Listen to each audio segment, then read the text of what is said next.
Hello, everyone. Welcome back. My name is Jeff Mendelson, and this is the One Big Tip podcast. With me today is Catherine Tindall, CPA and partner at Dominion Enterprise Services, I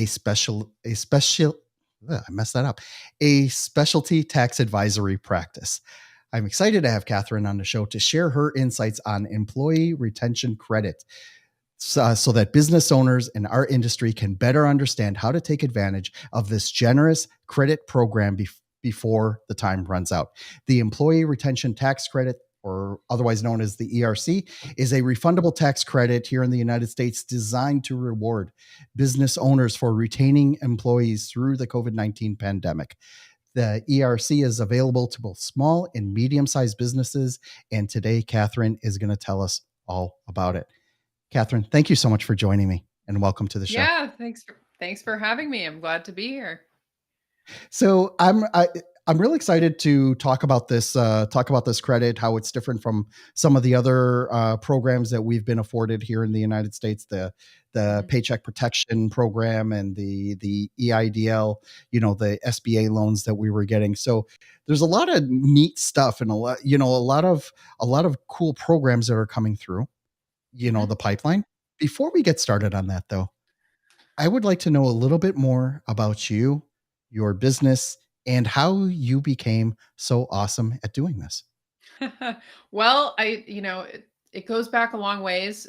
Both my parents were tax accountants growing up, so I saw the kind of work that they got to do with their clients running a tax practice and knew that I wanted to do a similar thing. I always had a strong sense of wanting to have my work have a deeper purpose and really be able to help people. And I've found for most business owners, especially, taxation is such a stressful thing for them to deal with that I really just enjoyed having that kind of relationship with business owners. So my whole professional career has basically been in tax and accounting, and I started the firm a couple years ago, um, really with a focus on strategic income tax planning, but then also like specialty programs like tax credits, like the ERC.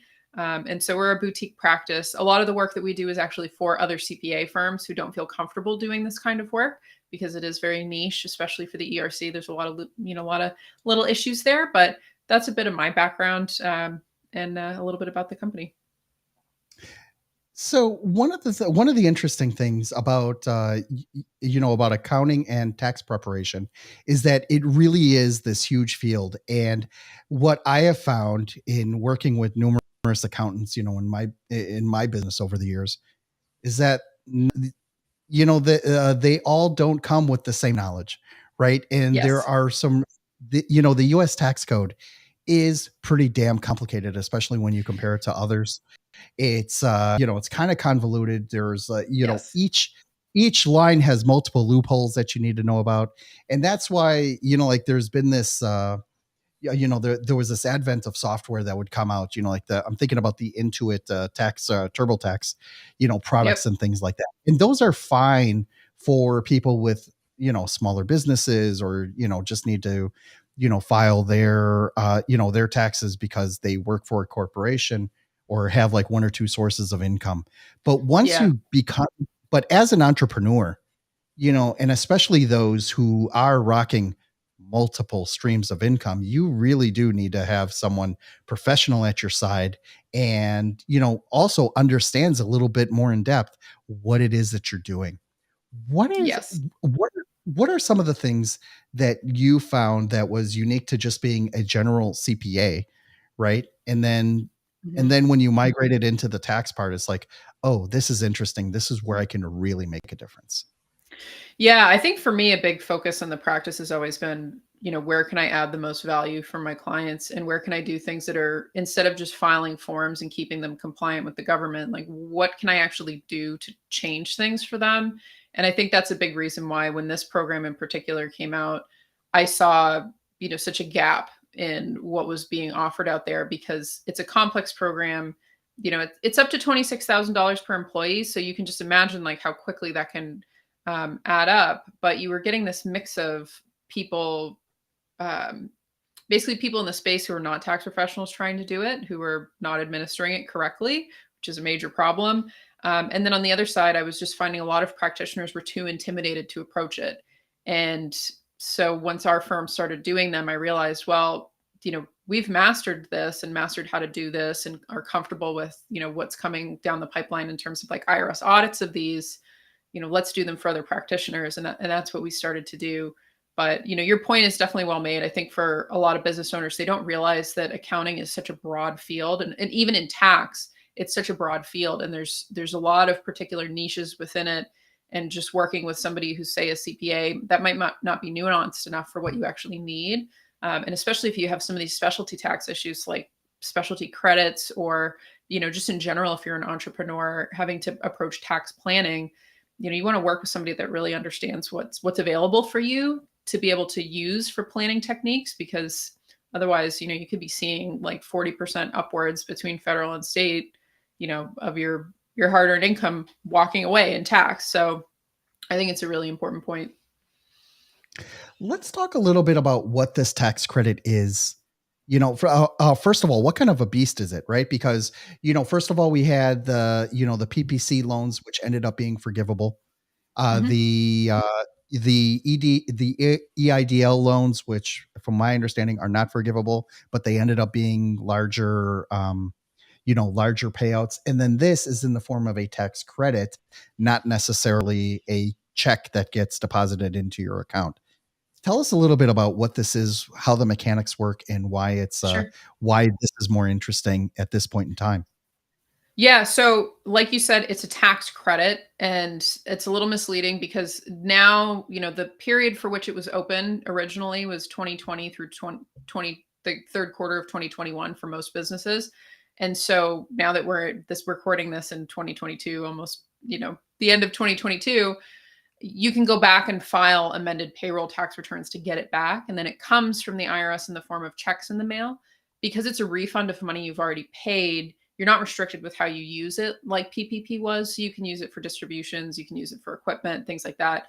The one thing, though, I like to make sure business owners really understand is that because it's tax credit, it interacts with your income tax situation. And so it's not as clean as, say, the PPP, where you just file, a couple pieces of paper with the bank, they submit it, you're all set. It's a lot more complex of a process than that. But for a lot of business owners who can qualify for it, it ends up being, like a third round of PPP, basically, if not more. It just depends on how many employees you had and then how long you qualify for within the program, which I can talk about, those pieces. But in general, that's the mechanics of it. Yeah, I wanted to get into that because in the pre-call, I was musing with you that why didn't my accountant run this over my desk? Right. Mhm. And you were able to diagnose that pretty quickly. It's because I don't have employees here in the United States, W-2 employees to do that. So tell us a Mhm. little bit about the mechanics, like how this thing actually works. And then what Sure. kind of value do you bring in submitting all this information and making sure that that it actually works as planned? Sure. So I would say for business owners, the real key to this,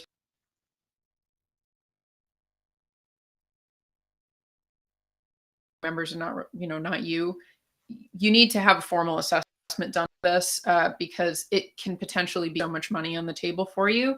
So that's my first action item for you, is that if you haven't had an assessment done, and how you'll know if you're,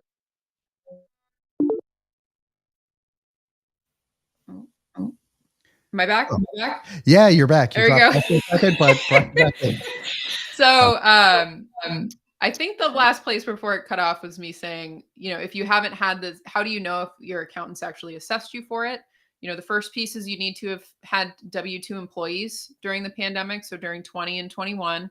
And then the second piece of it is, if they don't have access to quarterly financial statements for you, then they haven't done the full assessment, because one test that we do is, it's a revenue based test. And so if you had certain revenue declines within quarters, you can qualify for it. And I just, instead of giving people numbers of it, it's like you just want to have somebody assess you for it, right? Instead of trying to self assess yourself and have an issue. But if you had revenue discrepancies during the pandemic, your revenues were up and down, it's worth having somebody actually look at it. So that's one piece of, if you know that you've been assessed, is that your accountant has access to quarterly financials.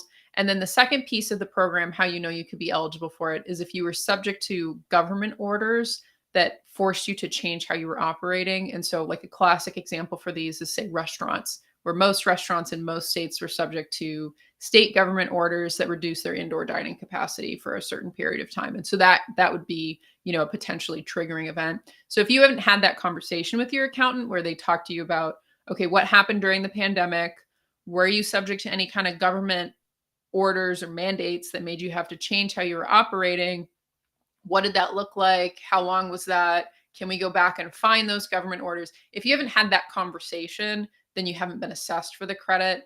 And so I'd say the real first place to start is just making sure if you've got more than 5 employees that you're actually having a formal assessment done for this. Because a lot of income tax professionals aren't doing these because it's a one time and it's a complex program. And a lot of them have been leaning on the payroll providers to do them. And then same thing, a lot of payroll providers, they know, hey, this isn't routine payroll. This is a tax credit. We're not going to touch it. It's too complex for us. And so a lot of business owners get stuck in the middle where nobody's assessed them for it. And I think that's the biggest red flag for a business owner is just make sure you're getting assessed. So you bring up a good point here in that um, if my accountant now came to me and gave me another 20 hours of documentation work to put together before I could even be assessed on this, like I would probably be like, is this thing even worth it? Like, how can we figure out, or at least, I don't know, pre-qualify how much are Mm-hmm. we talking about here, right? Because at the end of the day, if if my accountant comes over and says, hey, based on this and this, I'm ballparking that maybe you'll get a $10,000 check back. Yes, $10,000 is a lot of money, but is it worth my time to go through, to stop my Yeah. operations for, for a week and do all this research, to go back? I Yeah. would think, pretty hard about doing it. Now, some of the PPP loans, they were getting into the hundreds of thousands, if not millions of dollars, based on, how many employees, how many contractors, all that stuff they had. Right. So Mm-hmm. what could be the payout? Like how Oh, yeah. lucrative would this be for a business? Yeah, and so the credit itself is capped at $26,000 per employee, and that's if you've been paying those employees enough, and you qualify for all the quarters of the program. That's what it caps out at. So even at a head count of 5 to 10 employees, you could be looking at potentially a six-figure return on this. But that being said, most businesses do not qualify for the full 26 because, most businesses don't qualify for all quarters. It just is really idiosyncratic to your business. The one piece I would say on determining eligibility, just so you have a sense of this, most of the time when our practice works with people, it maybe takes them an hour of document collection for the core documents we look for to do that initial assessment. So it's usually not too strenuous to actually have it done. Just the pieces you want to look for is, did you have revenue disruptions? So were your quarterly revenues up and down in 2020 and 21 compared to 2019? Yes or no. And then the second piece is, did you have government restrictions? And that's something where, for instance, with our firm, the requirement we have from the IRS is we actually have to have copies of those specific government orders, all saved to the file. And that's part of the work that we do in the practice is we get a basic narrative from the client, but it ultimately comes down to us doing the legal footwork to make sure that, yes, the order is good enough. Yes, it's black and white as far as what you were subject to meets what the IRS rules are and that sort of thing. And that all goes on in the background. So really for the business owner, the time investments maybe an hour, 2 hours, and then a couple phone calls just to make sure they understand everything they want to understand about the program. But that's the potential payouts up to 26,000 per head. So it can So really quickly wrap up. something you alluded to earlier was that, like after you go through this entire process, then the IRS starts sending you refund checks. Does that normally come as like a one-time lump sum, or does it like a check per quarter as they're analyzing and, checking Yep. things out? How does that cadence look? Yeah, so for most claims right now, I'm seeing a processing time between 3 to 4 months. It depends on the size of the claim, obviously, but that's roughly how long it takes for them to process. It's a paper process, and then they come back as each quarter gets its own check. And the nice thing is, even though we're filing for refunds from previous years, so you actually get some interest on them as well. But it comes in quarterly checks, and they can come I have people where IRS will process some of the claim and then they'll process a couple quarters like a week later and the checks are all spread out, but that's generally how it goes. Interesting. Can you walk us through like a case study of Sure. a of how a client came to you, had this sticky problem, and how you were able to, really clean this up for them and get them the Mhm. maximum return that they were entitled to? Yeah, so I can give you an example, and I'm just going to use some round numbers. This isn't, their particular numbers, but for instance, I had a restaurant come to us. They were located in Massachusetts, had some indoor dining, outdoor dining. It's pretty standard restaurant operation. Their CPA didn't feel comfortable doing the work because they didn't feel comfortable doing the assessment for the government restrictions. And so this client, I think they had about like 15 to 20 employees. And so they came to us, we did, the initial assessment. We went back and found all their government orders, did all the substantiating documentation for them. They ended up qualifying for around 240,000 for the credit. And, the IRS processed it within a couple months. They got their checks back. Everything's good so far. Um, and I would say that, maybe the one caveat with the situation is, there are other things that interact with it. So you do have things like you have to amend income tax returns and pieces like that. But we basically handhold the client through that whole experience and then just work directly with their outside tax professional to make sure that all of the other things that need to happen do happen. But that's the basic process. So for that client where it's 14 employees, 280,000 or 240,000, sorry, that's a pretty big win. Um, and it just, it worked out really well for them. Amazing. Thank you so much for sharing that. Can you please let everyone know how they can learn more about your firm and how they can reach out to you directly if they want to learn more? Yeah, so I'd recommend you definitely take a look at our website. We've got some PDFs on there. One of them in particular, which I think is extremely useful for business owners that I put together, is the top 5 ERC mistakes. And so it goes through the most common mistakes that I see business owners make with this program, as far as how do who to work with? How do you know what's going to be worth going after? How do you know you're eligible? Those kinds of questions. It's all in that PDF, and that's available on our website. Or if you feel like you need an assessment done, or maybe your tax pro isn't able to handle this work for you, or some other mitigating circumstance, feel welcome to reach out to us on the website. We just do an initial call, and just see if it's a program that might work for you and if we, would be the good fit for you. Amazing. Catherine, thank you so much for joining me today. It's been very interesting. I know I learned a lot today about this, and I really appreciate you taking the time to break down the specifics on this show. Thank you for joining me. Yeah. Thank you for having me. No, it's great. And it's a wonderful program, highly underutilized, but definitely worth checking out for sure for any business owner that's got a decent number of employees.